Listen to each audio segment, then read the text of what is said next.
దేవుడు మనం అడుగు వాటికంటే, ఊహించు వాటికంటే అత్యధికంగా చేయుటకు శక్తి కలిగిన దేవుడు.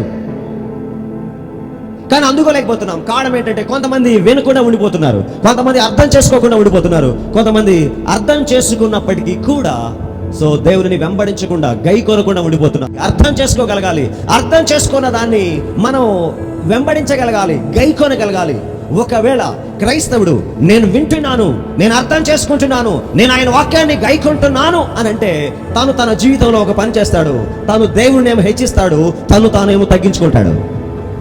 కానీ ఈ రోజుల్లో దేవుని దగ్గరికి వస్తున్న క్రైస్తవులు, పాడుతున్న క్రైస్తవులు, ఆరాధిస్తున్న క్రైస్తవులు, వాక్యం చదువుతున్న వింటున్న క్రైస్తవులు 10, 20, 30 సంవత్సరాలుగా క్రైస్తవులమని చెప్పుకుంటూ క్రైస్తవులుగా కొనసాగుతూ కూడా వారు కేవలం తమను మాత్రమే హెచ్చించుకునే వారుగా ఉంటున్నారు, తమను తాము తగ్గించుకునే వారుగా ఉండట్లేదు. వారు ఎప్పుడైతే తమను తాము తగ్గించుకోవట్లేదో దేవుడు వారిని హెచ్చించాలనే ఆలోచన కలిగి లేడు.